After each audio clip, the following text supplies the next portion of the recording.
রঙ্গমঞ্চে নৃত্য করে, রাজ হয়, কিন্তু প্রকৃত রাজা নয়। তদ্রূপ ঈশ্বর ধর্মধ্বজি কপটগণকে নাশ করবার জন্য আমার এই অবতার।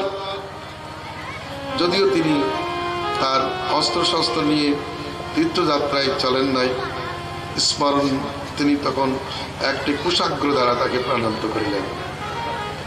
ব্রাহ্মণগণ হাউতাস করিতে লাগিলেন, বলিলেন, আপনি কি করিলেন? আমরা বর, আশীর্বাদ, শত্রু সবকিছু দিয়ে একে পুরাণ পাঠনে নিযুক্ত করেছিলাম, আপনি বধ করিলেন। এখন আমাদের কি গতি হবে? আপনি তো পাপ করেছেন, যদিও আপনি পাবন, লোকের কল্যাণের জন্য আপনার তীর্থ ভ্রমণ প্রয়োজন। আর একটা কথা, আপনার অস্ত্র এবং আমাদের বাক্যের সততা আপনি রক্ষা করুন। বলদেব বলিলেন, আত্মাবৈ জায়তে পুত্র, আত্মাবৈ পুত্র উৎপন্ন ইতি বেদানুশাসন। বেদে অনুশাসন আছে, আত্মাই পুত্ররূপে জন্মগ্রহণ করে, অতএব এর পুত্র পুরাণ পাঠক হবে। ভগবান শ্রী বলদেব উগ্রস্ত বাসুতকে আয়ু, সত্য, বল, আরোগ্য, স্মৃতি, মেধা আশীর্বাদ দিয়ে ওই পুরাণ গদিতে বসাইলেন। তারপরে বললেন, আমি আপনাদের কি উপকার করিতে পারি বলুন। তিনি তীর্থ ভ্রমণ করবেন, কিন্তু ঋষিগণ বললেন, ইলবলের পুত্র বলবল প্রতি পর্বে পর্বে আসিয়া আমাদের যজ্ঞ দ্রব্য নষ্ট করে, অমদ্য বর্ষণ করেই নষ্ট হয়ে যায়, আপনি এর প্রতিবিধান করুন। বলদেব অবস্থান করতে লাগলেন। পর্বকালে কাজলের মতো কান্তি বিশিষ্ট ভয়ঙ্কর অসুর সেখানে উপস্থিত হল। উগ্র দৃষ্টি, যেই না পর্ব নষ্ট করতে গেল, বলদেব স্মরণ মাত্রই হল মুসল সেখানে উপস্থিত হল। হল দ্বারা গগনচারী অসুরের স্কন্ধে ধরে টেনে এনে মুসল দ্বারা তাকে প্রাণান্ত করে দিলেন। আকাশ থেকে দেবতাগণ পুষ্প বর্ষণ করিয়া তার জয়গান করিলেন। অনন্তর সেখান হইতে গোমতী, গণ্ডক, বিপাশা সনে স্নান করে গয়ায় উপস্থিত হলেন। পিতৃবুদ্ধের উদ্দেশ্যে পিণ্ডদান করিলেন। সেখান থেকে তিনি গঙ্গার সাগর সঙ্গমে চলিলেন। এরপর তিনি দক্ষিণ দেশে সপ্ত গোদাবরী, বেন্না, পম্পা, ভীমরতী, স্কন্দ তীর্থাদি সব দর্শন করে শ্রীশৈলে উপস্থিত হলেন। সেখান থেকে দ্রবিড় দেশের মহাপুণ্য স্থল ভেঙ্কটাদ্রিতে ত্রিপদী ত্রিমলায় গেলেন। তারপর সেখান থেকে কামকোষ্ণী, পুরী, কাঞ্চি, কাবেরী তীরে রঙ্গনাথ দেবের সান্নিধ্যে উপস্থিত হলেন। তারপর সমুদ্রের গমনে গমনে কন্যাকুমারীতে উপস্থিত হলেন। এই সমস্ত তীর্থ দর্শন করে পুনরায় তিনি ফিরে আসলেন ওই ঋষিদের আশ্রমে। ঋষিগণ তাকে খুব সমাদর করলেন। সেখান থেকে তিনি পুনরায় শুনতে পারলেন যে কুরু পাণ্ডবদের যুদ্ধে সকলেই নিহত হয়েছে, এখন ভীম এবং দুর্যোধনের যুদ্ধ চলিতেছে। তিনি সেখানে যে দুইজনকে সম্বোধন করে বললেন, এ বৃকোদর, এ দুর্যোধন, তোমরা তুল্য বলশালী, তোমরা যুদ্ধে বিরত হও, আর যুদ্ধ করিতে হবে না। কিন্তু পরস্পরের প্রতি আক্রোশ থাকায় বলদেবের বাক্য তারা শুনিলেন না। তারা যুদ্ধ করিতে লাগিলেন। বলদেব বিমনা হইয়া দ্বারকায় প্রস্থান করিলেন। মহতের কথা না শুনলে অমঙ্গল তো হয়। বলদেব তীর্থযাত্রার ছলে তীর্থবাসীগণকে ধন্য করিলেন। পাপীদের পাপ মলিন তীর্থকে পুনরায় তিনি সংস্কার করে আসিলেন। ভগবানের তীর্থযাত্রার কি প্রয়োজন? কিন্তু পাপীদের পাপ মলিন তীর্থকে পবিত্র করবার জন্য, দর্শন স্পর্শনের দ্বারা তত্রস্থ জীবজাতিকে ধন্য করবার জন্য বলদেবের এই তীর্থযাত্রা। তাছাড়াও তীর্থস্থিত দেবগণ ভগবানকে দেখবার জন্য অভিলাষ করেন। যেমন মহাকালপুরের শ্রী নারায়ণ কৃষ্ণকে দেখবার জন্য ব্রাহ্মণের বালক হরণ করেন, বরুণ কৃষ্ণকে নিজ লোকে পাওয়ার জন্য চরের দ্বারা নন্দরাজকে অপহরণ করেন। তদ্রূপ জানতে হবে যে ভগবানের এই চরিত্র, এটা রঙ্গভূমি, ভগবানের বিলাসভূমি। নানা তীর্থ তার পাদ পদ্ম থেকে আবির্ভূত হয়েছে। আবার এই তীর্থগুলি পাপীদের পাপে মলিন হয়, সেই তীর্থকে আবার সতেজ করবার জন্য, তীর্থবাসী জনগণকে ধন্য করবার জন্য তথা ব্রাহ্মণাদি বাক্যগুলিকে সিদ্ধ করবার জন্য মহতের বিচরণ বলদেবের এই তীর্থযাত্রা। রাজা প্রশ্ন করেছেন, গুরুদেব, ভগবানের অদ্ভুত কথা শ্রবণ করে আমি তৃপ্ত হইতে পারিতেছি না, আমি আরো কিছু শুনিতে ইচ্ছা করিতেছি। একবার উত্তম শ্লোক শ্রীহরি চরিত্র কথা শ্রবণ করিয়া কোন রসজ্ঞ ব্যক্তি সেই কথার থেকে বিরত থাকেন? যদি রসজ্ঞ হন, তিনি পুনঃ পুনঃ রস পান করিতে থাকেন। বিশেষত ওই কাম মার্গে এই সংসার পথে যারা চলিতেছেন, তাদের মধ্যে থেকে সারগ্রাহীগণ নিরন্তর কৃষ্ণ রসামৃত পান করে সংসার দুঃখকে দূরে পরিত্যাগ করিয়া থাকেন। হ্যাঁ গুরুদেব, আমি মনে করি সেইটি প্রকৃত বাক্য, যে বাক্যে হরিকীর্তন হয়। সেই করই প্রকৃত কর, হস্ত, যে হস্তে হয় ভগবানের সেবন। অহো, সেই মনই প্রকৃত মন, যে মনে হয় হরিস্মরণ। আর সেইটি প্রকৃত কর্ণ, যে কর্ণে প্রবেশ করে হরিকথা। সেইটি প্রকৃত শীত, যাহা ভগবৎ চরণে প্রণত হয়। তাই প্রকৃত চক্ষু, যে চক্ষুতে ভগবৎ দর্শন হয়। সেইটি প্রকৃত অঙ্গ, যে অঙ্গ বৈষ্ণবের চরণধূলি দ্বারা স্নাত হয়। বৈষ্ণবের পদধূলি তাহে মোর স্নান কেন। ভগবৎ চরণে প্রণাম না করিলে শির সার্থক হয় না। ভাগবতী প্রথম স্কন্ধেই বলেছেন যে মস্তকটি উত্তম রূপে সজ্জিত কিরীট দ্বারা, তা যদি ভগবৎ চরণে প্রণত না হয় তাহলে ভার মাত্র। যার নাসিকায় ভগবৎ পাদ পদ্মের অর্পিত তুলসীর আঘ্রাণ আসে না, সেই নাসা ভস্ত্রা কামরের হাপর তুল্য। শ্রীমতী রাধারানী বলেছেন, গোবিন্দের লাবণ্যামৃত জন্মস্থান যে দর্শন করে না, তার নয়নে কোনো কাজ নাই, তার বেঁচে থাকার কোনো প্রয়োজন নাই। তার মুন্ডে বাস পড়ুক, সে বেঁচে থাকলে আরো অনর্থে জড়িয়ে যাবে। গুরুদেব, অতএব কৃষ্ণ চরিত্র গান করুন। মহারাজ পরীক্ষিতের প্রশ্নে মুখরিত হয়ে সুখদেব গোস্বীপাদ বলিলেন, কৃষ্ণ সাচিৎ সকাকর্ষিন ব্রাহ্মণো ব্রহ্মবিত্তমম বিরাক্ত ইন্দ্রিয়ার্থেষ প্রসন্নাত্মা জিতেন্দ্রিয়। হে রাজন, ভগবান শ্রী গোবিন্দে একজন ব্রাহ্মণবিদ, একজন ব্রাহ্মণ সখা ছিলেন। ইন্দ্রিয়ার্থে তিনি বিরক্ত ছিলেন, গৃহস্থাশ্রমে থাকিলেও আসক্ত ছিলেন না। যদিচ্ছালব্ধ বস্তু দ্বারা নিজের জীবিকা সম্পাদন করিতেন। অতএব যথাকালে উপযুক্ত খাদ্য বস্ত্রাদি না পাওয়ায় তার স্ত্রী পুত্রাদি দুঃখিত ছিলেন। কিন্তু সুদামা কৃষ্ণের ইচ্ছা জানিয়া তিনি সুখ দুঃখে অমূল্যবান ছিলেন। কোন একদিন তার স্ত্রী পুত্রাদির অন্ন সংস্থান করিতে না পারিয়া কাঁদিতে কাঁদিতে পতি দেবতার কাছে আসিয়া বলিলেন, ব্রহ্মণো ব্রহ্মণ ভাগবত সাক্ষাৎ শ্রীপতি সখা। হে ব্রাহ্মণ, আমি জানিতে পারিলাম দ্বারকাধীশ ভগবান সাক্ষাৎ লক্ষ্মীপতি, তিনি ব্রহ্মদেব, তিনি শরণ্য দেব, তিনি শরণার্থীদের শরণ দান করিয়া থাকে। সাত্যতপতি যদি বলেন এতকাল তিনি জানতে পারেন না, এখন জানিলেন কি করে যে দ্বারকাধীশ সুদামার বন্ধু? এর সম্বন্ধে একজন মহাত্মা বলেছেন,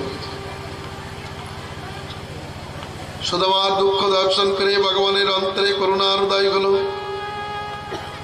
তাদের দুঃখকে মোচন করবার জন্য তিনি ব্যবস্থা নিলেন। একদিন রুক্মিণী দেবী ভগবানকে জানাইলেন, ভগবান আপনার ভক্তির চরিত্র কিরূপ আমাকে একটু দেখান, শোনান। সুদামার চরিত্রকে তিনি দেখাতে লাগলেন। সুদামার দারিদ্র দর্শন করে লক্ষ্মী স্বরূপিণী রুক্মিণীর হৃদয়ে করুণার উদয় হল। তিনি তাকে কৃপা করবার জন্য ব্যস্ত হলেন। ভগবানকে বললেন, ভগবান যারা সর্বান্তঃকরণে আপনাকে ভজন করেন, আপনার ভক্তকে আপনি কেন দুঃখে রাখেন?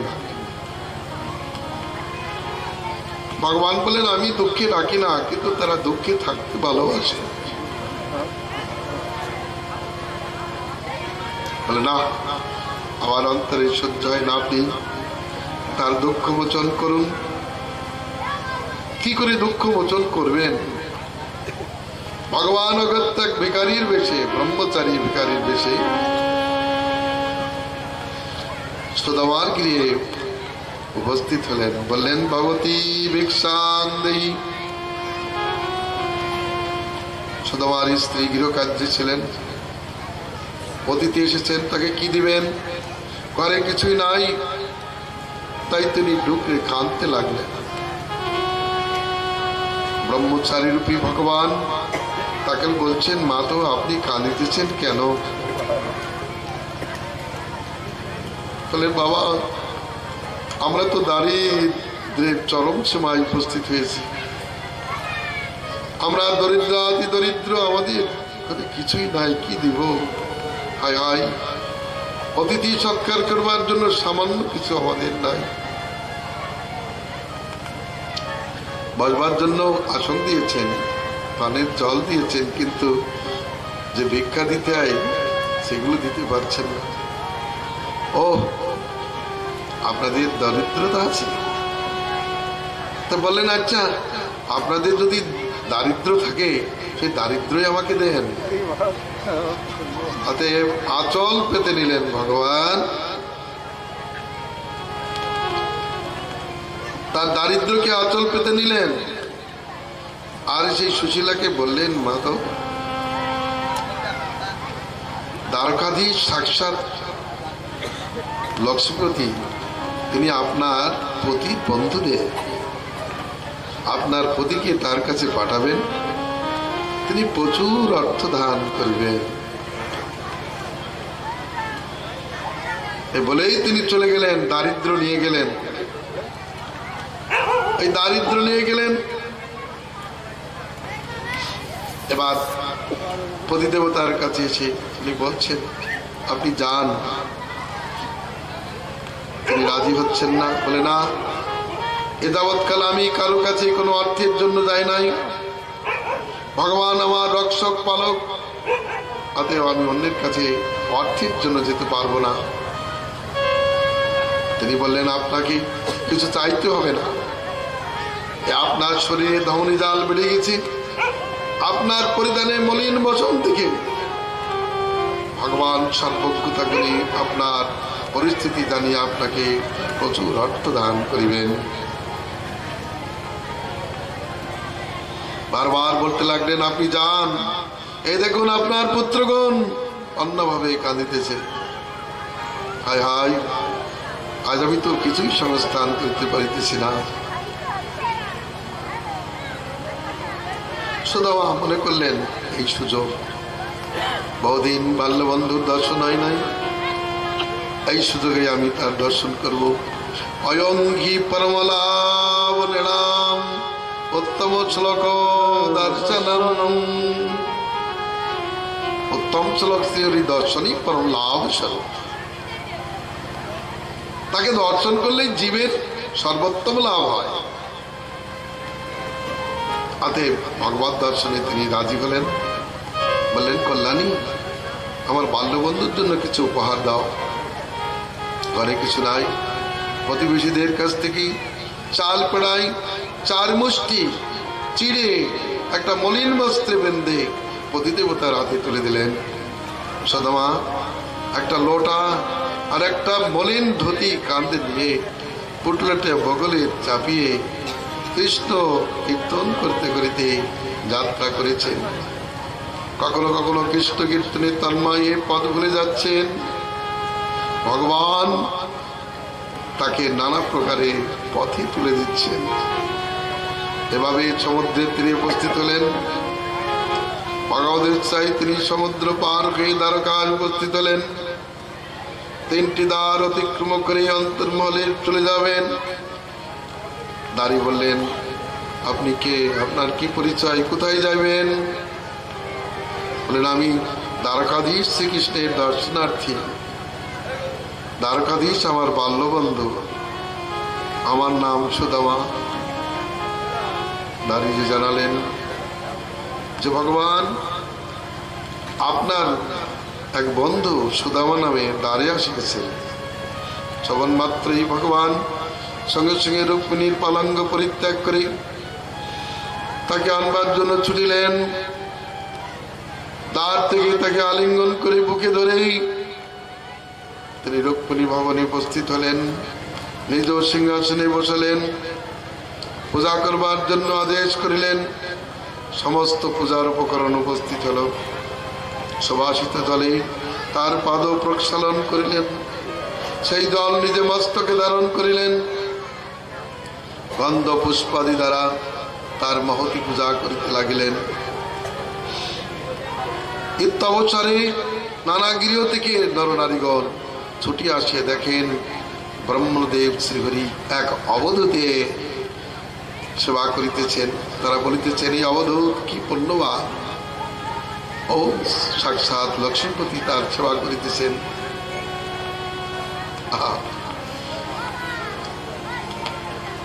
তারপর ভগবান উত্তম গুণযুক্ত অন্ন ভোজন করালেন।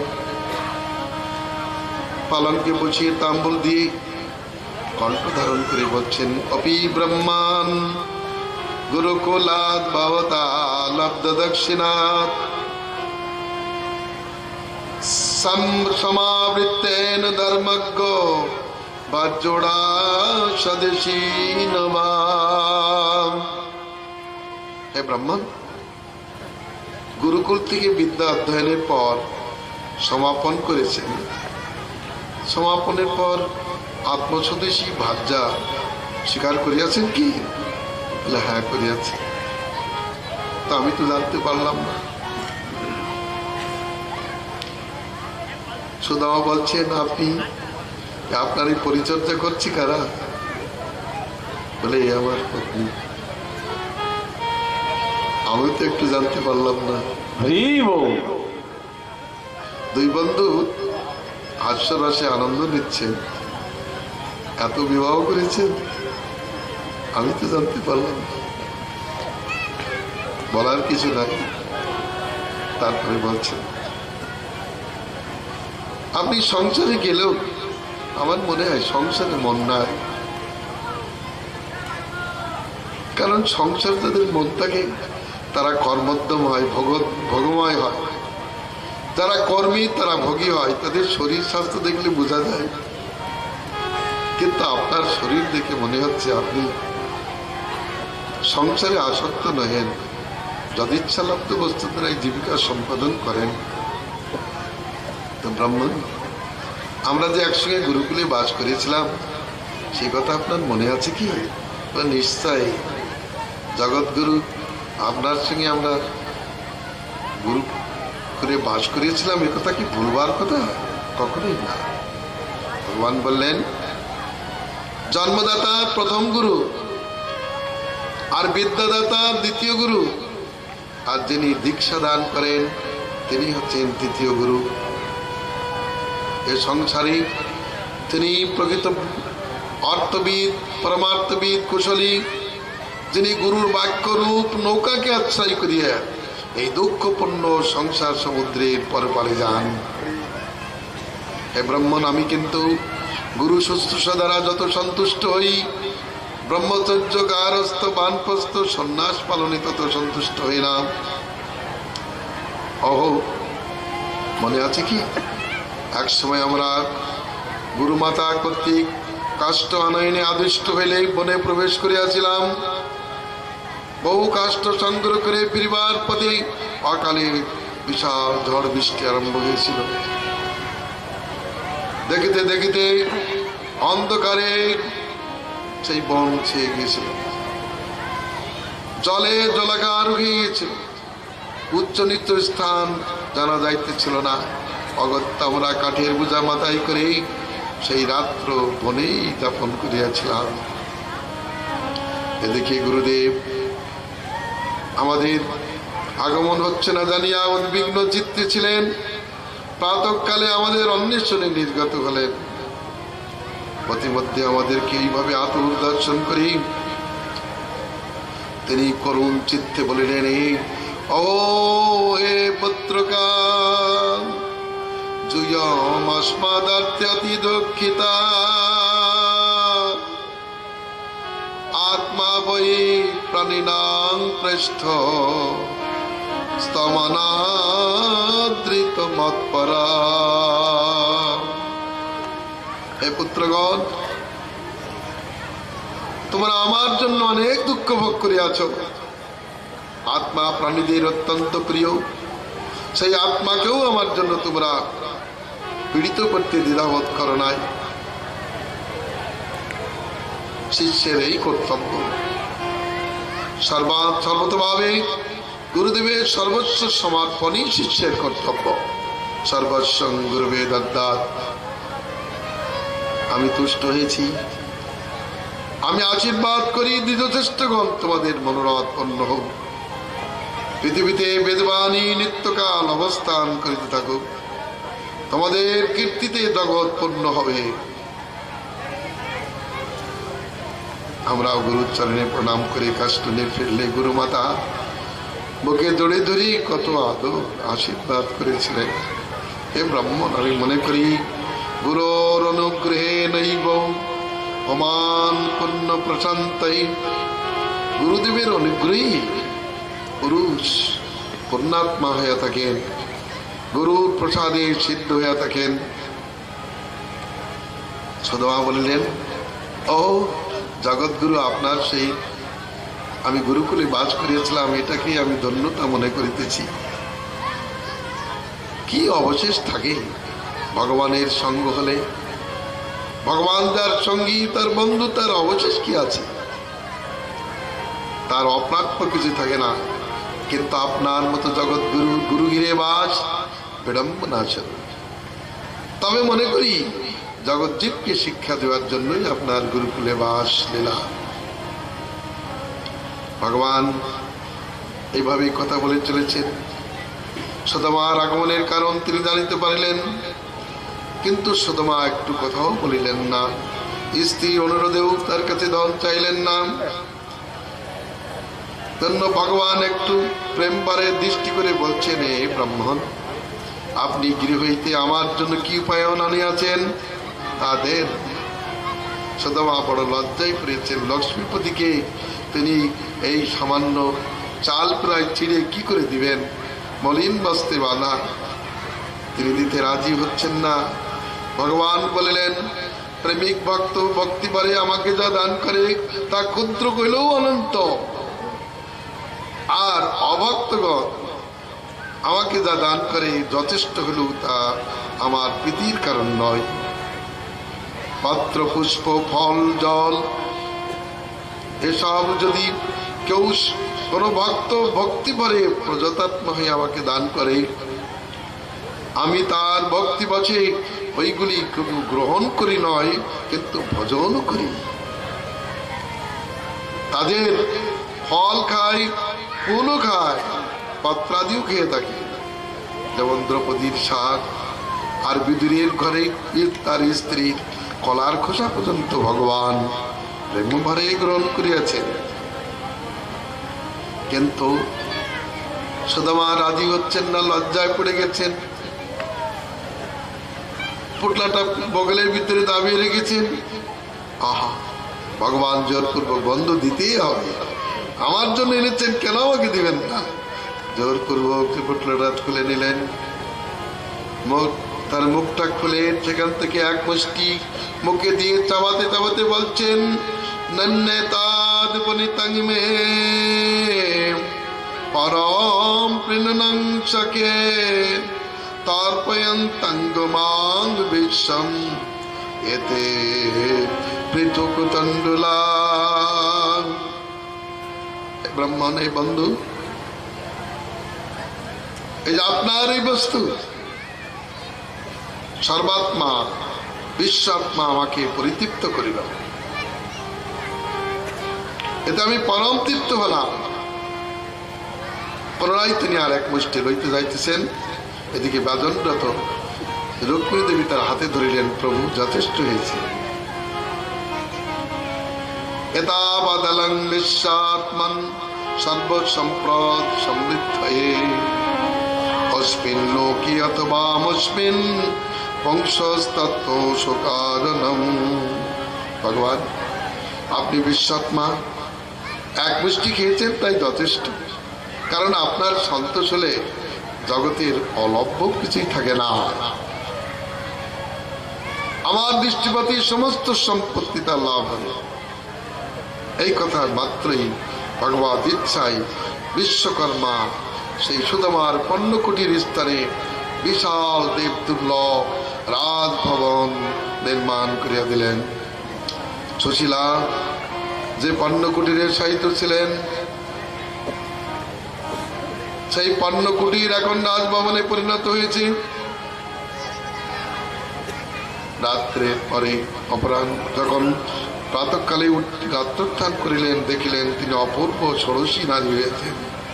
তার পরিধানে দিব্য বসন ভূষণ, পুত্রাদির সেই আর কঙ্কাল শরীর নাই, তারা হৃষ্টপুষ্ট হয়েছে, তারা স্বর্ণকান্তি বিশিষ্ট হয়েছে, তাদের অঙ্গে নানা প্রকার বসন ভূষণ বর্তমান। সুশীলা নিজেকে দেখে চিন্তা করতে লাগলেন, আমি কি? তো আমি সুশীলা, আমার সেই শত ছিদ্রযুক্ত বসন কোথায় গেল? কে আমাকে দান করলো?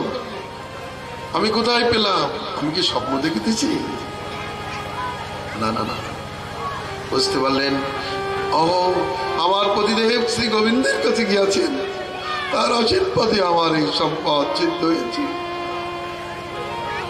চারিদিকে বিমান শ্রেণী রয়েছে, তারা তো চন্দ্র সূর্য সদৃশ উজ্জ্বল, শততত স্তম্ভযুক্ত সেই রাজভবন। কৃষ্ণের গুণে তার মন কেঁদে উঠল। কৃষ্ণ গুণগানে তৎপর হয়েছে, পতিদেবতার আগুনের অপেক্ষায় আছে। এদিকে ভগবান শ্রীকৃষ্ণ বন্ধুকে উত্তম রূপে অন্ন সেবা করালেন, সুবাসিত জল পান করালেন, তাম্বুল দিলেন, উত্তম শয্যায় ছাইয়ে তার পাদ প্রক্ষালন করে তাকে নিদ্রাভিভূত করিলেন। তিনি যেন স্বর্গগত হলেন।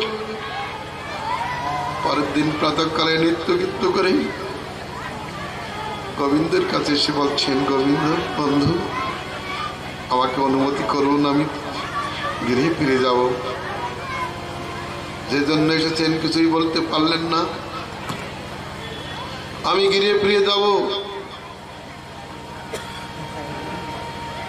ভগবান বলছেন, হে বন্ধু, আমি কি বলবো আপনাকে? যদি বলে আপনি চলে যান, তাহলে আপনার প্রতি আমার উদাসীনতাই প্রকাশ পায় বা প্রেম শূন্যতাই প্রকাশ পায়। যদি বলে আপনি থেকে যান, তাহলে আপনাকে আদেশ করা হবে। যদি বলে আপনার যা ইচ্ছা তাই করুন, তাতেও আপনার প্রতি উদাসীনতাই প্রকাশ পায়। সেই জন্য আমার সেখানে বক্তব্য, যতদিন জীবিত থাকবেন ততদিন এই বন্ধুকে স্মরণ করিবেন। জয় তারকাধীশ ভগবান কি জয়। ভক্তবৎসল বৎসল ভগবান বন্ধুকে বিদায় দিতে পারেন না।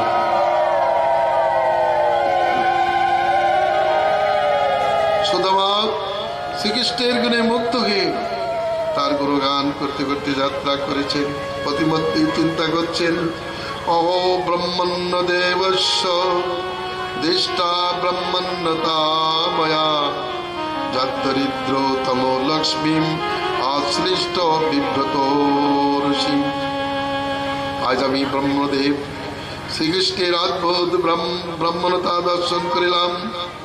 যেহেতু লক্ষ্মীকে যে হৃদয় আলিঙ্গন করেন, আমাকে সেই হৃদয়ে আলিঙ্গন করিয়াছেন। কোথায় দরিদ্র পাপী আমি, কোথায় শ্রীকৃষ্ণ শ্রীকতন, আমি ব্রাহ্মণ বলো তিনি আমাকে বুকে আলিঙ্গন করিয়াছে ভাইয়ের মতো। প্রিয়ার পঞ্জনকে বসিয়ে আমাকে কি সেবা করিয়াছেন। দেবগণ যেমন ভগবানকে সেবা করেন, তদ্রূপ শ্রীকতন আমার সেবা করিয়াছেন। আমি মনে করি এই স্বর্গ অপবর্গ সমস্ত সম্পদের মূল, সমস্ত সিদ্ধির মূল গোবিন্দের চরণার্চন। সর্বাসামপি সিদ্ধিনা মূলম তচ্চরণার্চনম। গোবিন্দের চরণার্চনই সমস্ত সিদ্ধির মূল। ভগবান শ্রী গোবিন্দ যে আমাকে ধন দিলেন না, এর কারণ আছে। আমি ধন পেয়ে যদি উন্মাত্ত হয়ে যাই, তাকে বলে যাই আমার অমঙ্গল হবে, এই চিন্তা করে যাই, শ্রী গোবিন্দ আমাকে ধন দেন নাই, ভালো হয়েছে। এইরূপ বলিতে বলিতে নিজ পণ্য কুটিরের স্থানে আসিলেন। দেখলেন চন্দ্র সূর্য অগ্নি প্রকাশমান বিমান শ্রেণীর দ্বারা, বিমান শ্রেণীগণ সেখানে বর্তমান। তার যে পণ্য কুটিরের স্থানে উঠিয়াছে বিশাল রাজপ্রাসাদ, দেব দুর্লভ সম্পদ সেখানে উপস্থিত হয়েছে। সুদামা বিস্মিত হয়েছে, বিচার করিতেছেন, এই তো প্রতিবেশীদের গৃহ, এই তো প্রতিবেশীদের গৃহ, আমার পণ্য কুটির কোথায় গেল? আমার এই পণ্য কুটিরে এখানে রাজভবন কোথা থেকে আসলো? তবে কি আমি কোনো রাজভবনে উপস্থিত হয়েছি? পদ ভুলে গেছি কি? না না না না না, এই তো প্রতিবেশীদের ঘর। তবে এখানে এই রাজভবনকে নির্মাণ করিল। অন্তর্দৃষ্টিতে সুদামা বুঝতে পারলেন শ্রী গোবিন্দের কৃপায় তার এই রাজপ্রাসাদ প্রাপ্তি হয়েছে। সুদামা তর্ক করছেন, আমি কোথায় আসলাম? এ ভবনটি কার? ইতিমধ্যে দূর থেকে সুশীলা তাকে দেখতে পেয়ে পূর্ণ কম্ব সহ দাস দাসী সহ তাকে স্বাগত জানাতে আসলেন। সুশীলাকে দেখেও তিনি চিনতে পারছেন না। কি তুমি কে? ওহো, আমাকে স্বাগত জানাতে আসছে কেন? সুশীলা বললেন, প্রভু আমি সে আপনার দাসী। গোবিন্দের কৃপায় আমার এই নবযৌবন লাভ হয়েছে। এই দেখুন আপনার পুত্র, এই সব দাস দাসী এখানে আমি নিদ্রা ভাঙ্গেই দেখছি। শ্রী গোবিন্দের কাছে আপনি গিয়েছেন, তার প্রসাদে এই প্রাসাদ লাভ হয়েছে। তাকে মহাসমারোহে ঘরের ভিতরে নিয়ে গেলেন। নানা মাণিক্য জড়িত মণিস্তম্ভযুক্ত ভবনে প্রবেশ করিলেন। একটু কৃষ্ণের গুণগানে তিনি মুখর ঘটিলেন। ও ভগবান শ্রীকৃষ্ণের কি বদান্যতা! তিনি চিন্তা করতে লাগলেন, সাক্ষাতে তো আমাকে ধন দিলেন না, কিন্তু পরোক্ষে আমাকে অনেক কিছু দিয়েছেন।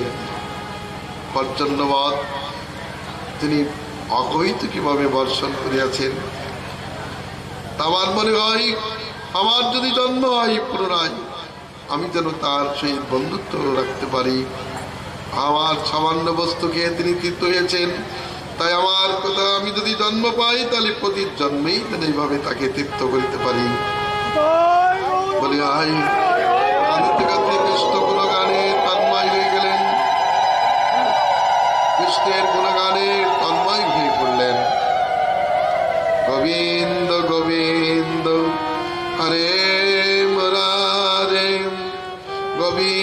গোবিন্দ মুকুন্দ কৃষ্ণ গোবিন্দ গোবিন্দ রতাঙ্গ পানে গোবিন্দ গোবিন্দ নমো নমস্তে নমো ব্রহ্মণ্য দেবায় গো ব্রহ্মণ গীতায় জগদ্ধিতায় কৃষ্ণায় গোবিন্দায় নমো নমঃ। সদমা তার স্ত্রী কৃষ্ণ গুণগানে মত্ত হয়ে উঠলেন। শোনা যায় সুদামা দান চত্র খুলেছিলেন, ভগবানের কাছে দান পেয়ে দান চত্র খুলে দিয়েছিলেন, কিন্তু নিজে অলম্পট চরিত্রহীন সামান্যভাবে জীবনযাপন করেছেন। অন্তিমে গোবিন্দ নামে তারা দেহ ত্যাগ করে গোবিন্দের ধাম প্রাপ্ত হয়েছে।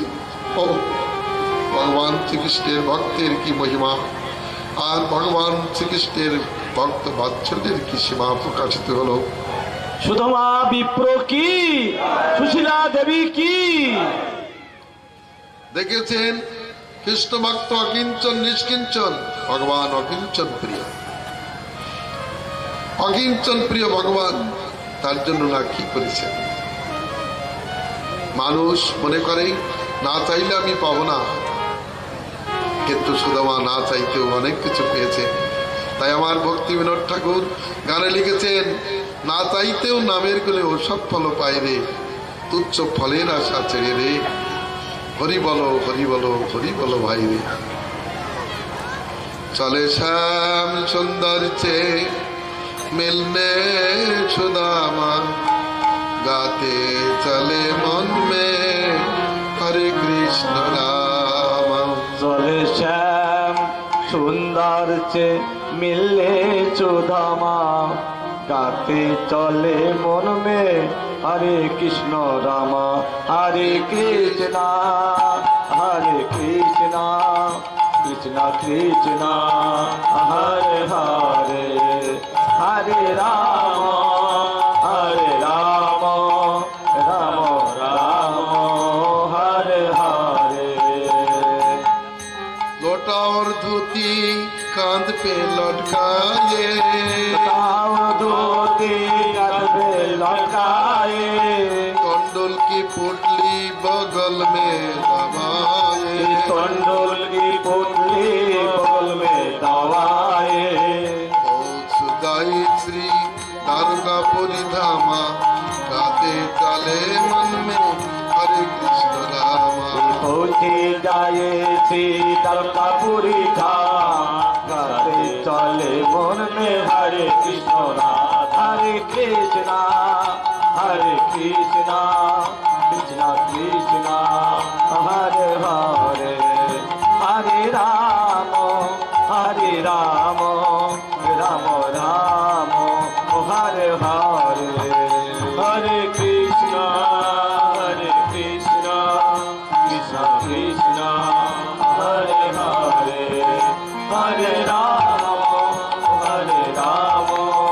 राम राम हरे हरे। आकाश के पूछे कुबर का नाई, आकाश के पूछे कुबर का नाई, कहो किया भेंट मुझे भाभी ने भेजाई, कहो किया भेंट मुझे भाभी ने भेजाई। कंडोल की पुटली सुबाई सुदामा, गाते चले मन में हरे कृष्ण रामा। कंडोल की पुल्ली सुबाई सुदामा, गाते चले मन में हरे कृष्ण राम। हरे कृष्ण कृष्ण कृष्ण हरे हरे, हरे राम राम राम हरे हरे। बढ़ेगी प्रेम से प्रभु जी पावे, प्रेम से प्रभु जी पावे, बढ़ेगी प्रेम से प्रभु जी पावे, प्रेम से प्रभु जी पावे। देख के रुक्मिणी मन पछतावे, देख के रुक्मिणी मन पछताए, खुशियाँ बनाई देख के जाके त्रिलोक धामा गाते चले मन में हरे कृष्ण আর খুশিয়া পানে যাকে ত্রিলোক ধাম গাতে চলে মন মে হরে কৃষ্ণ রাম হরে কৃষ্ণ কৃষ্ণ কৃষ্ণ হরে হরে হরে রাম রাম রাম হরে হরে হরে কৃষ্ণ কৃষ্ণ কৃষ্ণ কৃষ্ণ হরে হরে হরে রাম রাম রাম হরে হরে। শ্রীকৃষ্ণের অদ্ভুত ব্রহ্মাণ্য গুণ এবং কৃষ্ণ ভক্তির পরম অকিঞ্চনতা